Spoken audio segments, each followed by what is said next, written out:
These guys have been marinating over 12 hours. We just got salt, pepper, and a little bit of love on there. We're gonna be arranging them from largest to smallest to start off. That'll help them cook evenly, and we'll do a shuffle halfway through, and it keeps everything cooking nice and even. But, you know, once you get used to it, you don't really realize that you're cooking 300 briskets every day. It just feels like a Monday, you know? But then you look at other places, oh yeah, we cooked all of 14 briskets a day. Like, oh, I did that before I woke up. But when you're talking to like a stranger or something and they ask you what you do and you say you're a pitmaster at Terry Black's, it's got to steal the conversation a little bit, right? Yeah, definitely. Yeah, immediately. Oh, what kind of wood do you use? You know, how many are you doing a day? You know, what's your method? You know, it's like immediately. Everybody loves barbecue. There's just no doubt about it. It's a universal love, you know. They come from Japan. They come from all over the world. Ireland, New Zealand. I've met. Yeah, there's no corner of the world I think I haven't met somebody from. The Blacks have they're kind of the staple of barbecue. So using that post oak, that's like the most Central Texas thing you can do. But it has a very light flavor to it. It's a one-time bite because North Texas uses that hickory, South Texas uses the mesquite.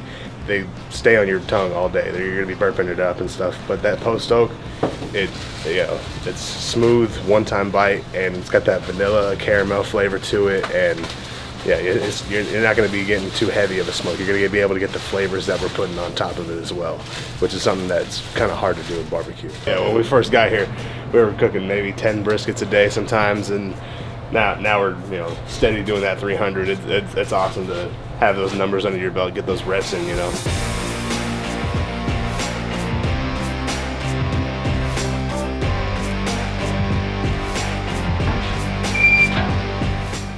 These guys have been on since 2:30 a.m. We got just salt, pepper, smoke, and love on here. Now, these guys go on for 9 hours unwrapped. They get beef tallow and apple cider vinegar poured over the top when we wrap it up in butcher paper. We'll cook it in that paper for 3 more hours, and then we'll pull it off and rest it for 12 hours. We're also doing a 6-hour beef rib, 6-hour pork rib, 3-hour turkey, and 3-hour sausage, 24 hours a day, 7 days a week. Today we're loading up over 300 briskets across 8 pits. By the end of the day, we'll load up 60 racks of beef ribs on our oiler, which is a 1,500-gallon rotisserie. So we'll have 300 briskets and 60 racks of beef ribs cooking all at the same time. These guys have already been cooked for 3 hours. What we're doing now is we're cooking these guys hot and fast, so they got that nice snap to it. Yeah, we're gonna get these guys right up to that 165, 170 range, and they'll be ready to go. So up here we got our OG, the back. We have JC. It's our jalapeno cheese, original sausage. And that sausage is 80% brisket, 20% pork rib. We're making sure that we don't let anything go to waste. As soon as we get in, we're, for one, looking what's already put on the board. As you see, we got all these briskets loaded already. 5's open, 7 and 8 are obviously getting loaded. See, we got 2 Lockhart pits. Lockhart are in yellow, Austin is in blue. Within the next couple hours, we'll get the next schedule to see what we need to do for the afternoon crew. Just trying to make sure that we set up the next crew as much as possible before we get out of here. If you want to be set up, you got to set up someone else. Austin briskets go on the right. They're going to get transported around 3 o'clock. We transport every day because we're supplying them with about 40% of their total product for the day. We also have pork ribs in here, turkeys. We got the works going on. 72 racks of cutting up today. So this is like cut list. They gotta do 35 briskets, 72 beef ribs, and 176 pork ribs. Oh yeah. Average day at Terry Black's, huh?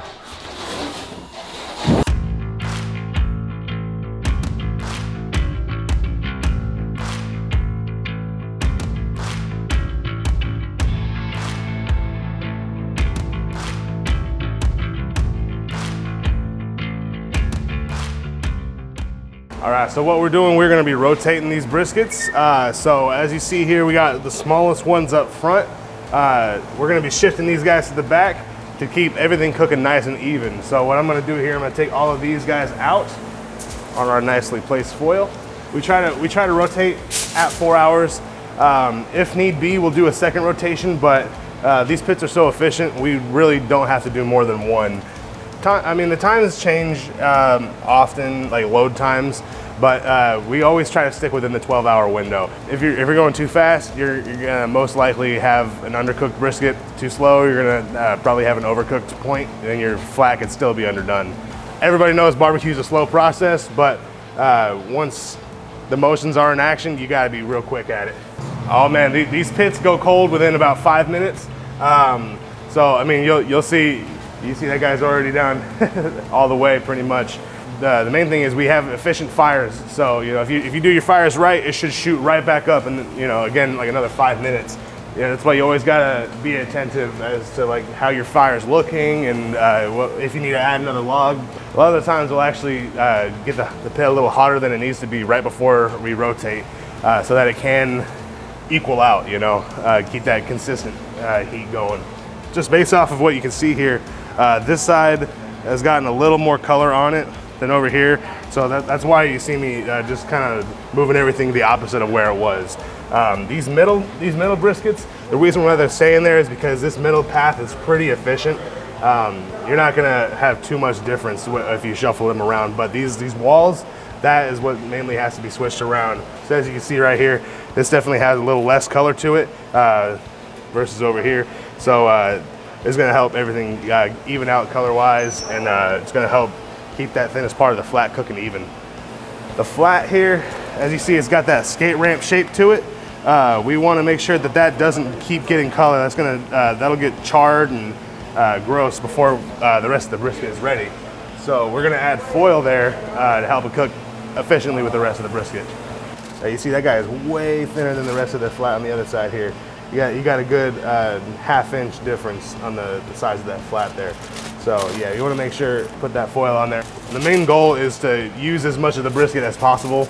I mean, whatever we don't cut on the block, we'll end up putting into our chopped beef. Still, we want to get the most usable slices as possible.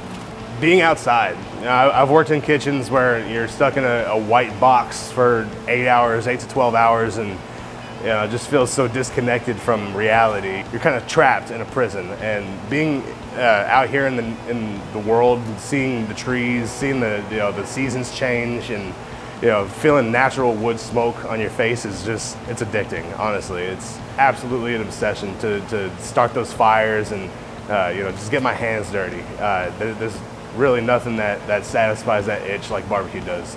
Yeah, there's a reason why barbecue has been around for as long as it has. There's a reason why it's lasted as long as it has, and that's because everybody's barbecue is a little bit different, and it becomes almost like a family crest of sorts. You develop your own style, develop your own flavor, and that becomes the standard amongst your family. That's what people become familiarized with, and then it's like, man, I've left my mark. No matter if I'm gone 30, 40 years from now, they'll still know my food. They'll still know exactly, that's my barbecue. The majority of what we're cooking in here with is all Moberg. He's out of Dripping Springs. He really makes a good quality pit. These guys are actually pretty unique in the sense that this bowl here cooks just as hot as the front of the pit. So this 1 inch gap right here is about a 30 to 40 degree difference. So these ones in the bowl here will come off at the same time as the ones in the front of the pit, if not sooner. When we wrap up, like I said before, that we have beef tallow and apple cider vinegar on there. That apple cider vinegar is going to keep the bark from sticking to the paper, and the beef tallow is actually going to tenderize that brisket a lot. It's going to do what we call a confit. So it's basting that brisket constantly in that fat. And yeah, that makes a really, really tender flat, I'll tell you that. We really feel like the process that we have now is pretty bulletproof. Any brisket, any quality is gonna come out pretty good on these pits.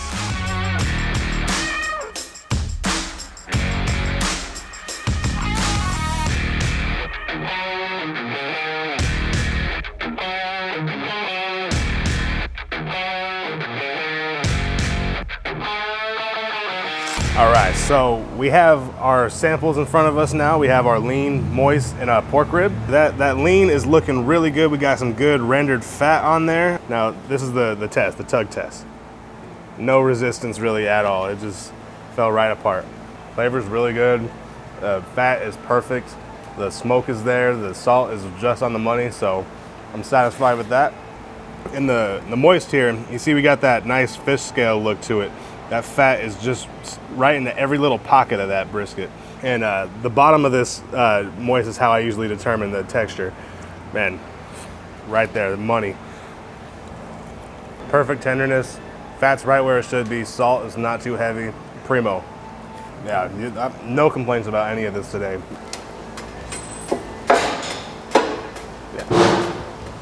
Yeah, breaking down the outside of this wood as I'm doing here, that's gonna help build that coal bed a lot faster. Keeping up on it, making sure that you're breaking down your wood as you go, definitely helps keep a strong coal bed. And later on in the cook, the coal bed's more important than the actual wood. The beginning process is where that wood is mostly giving off its flavor. But yeah, after a while, it's just about the heat, just keeping that consistency. So early on in the cook, we're looking for smaller pieces like this. That are gonna be a little on the barkier side. It's gonna get you a lot of that flavor. Now later on in the cook, I'm looking more so for heat. So I'm grabbing larger logs that are gonna burn a little hotter, but they're gonna burn for a little longer as well. The bigger logs do tend to have a good balance between smoke and heat once they catch. Now what you're seeing right here is a little bit of back feeding. It's okay because these logs are freshly tossed on. But we don't want that to go on for too long. Too much of that back feeding smoke can actually cause a little bit of acridity and give it a little bit of bitterness that we don't want. The one thing I haven't touched on yet is the dampers. So the dampers do control that airflow a lot. It's like putting your thumb on a hose pretty much. We're gonna open it up a little bit more. The way you can kind of put it in layman's terms is closed is like an oven, open is like an air fryer. As you see, it's nice and wet over the top right here. That's good. That means that the water is starting to render out of that brisket, which is what we want. We want to render all that water out and get the fat to start rendering. As soon as I open that damper up, that fire is going right out the gate. Now I may have to adjust here and put a third channel log there and do one across the top, but you know, all that just comes with playing with it and learning your pit. So at this point, these briskets are ready to wrap. We have this fat cap right here. If you get a close up on that, you can see how soft it is. It's like a burnt marshmallow. That means it's full on ready to go. You see how much juice is pouring out of there. We want to make sure we keep that fat in there because that's going to help it settle in those intermuscular fibers like you saw on that piece of moist cut that we had earlier. So I'm going to take these foils off and then we're going to get right to wrapping here. If you don't leave with some tears, then you probably weren't even here. Yeah, the name of the game with barbecue is being 5 steps ahead of everything. Always got to make sure that you know like your papers are cut, your foils are cut, your bottles are filled. If you're not preparing yourself, you're gonna have a really hard time. The motions have to be done really fast and they have to be done efficiently. So if you're not setting yourself up for success, yeah, well, you're gonna have a hard time finding it.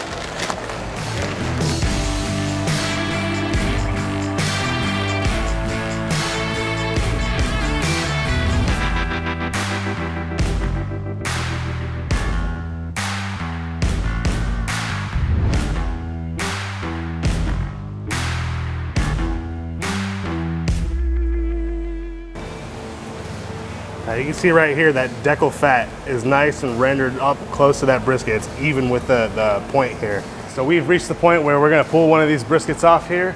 We're getting a nice squeeze on it. You can see right there, it's kind of just doing what I want. It's really pliable right now. But the way I'm gonna check it here is I'm gonna flip it upside down. I'm gonna open this flap and I'm gonna check the center part of the flat here. That's the thickest part of the flat. And as you see, we're getting that 199.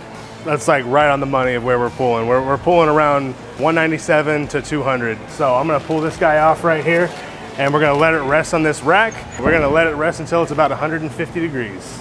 So I just gave Shane some information about where we're standing on the pits. What I'm gonna do now is I'm gonna finish up cleaning. I'm gonna get my grease taken care of, refill the water for them, make sure my floor is swept and all my papers are cut. And now it's just chill out for the rest of the day. All right, man. Well, thank you so much for the day, man. Absolutely. Yeah, it's good dude. spending time with you, man. All right, dude. Thank you.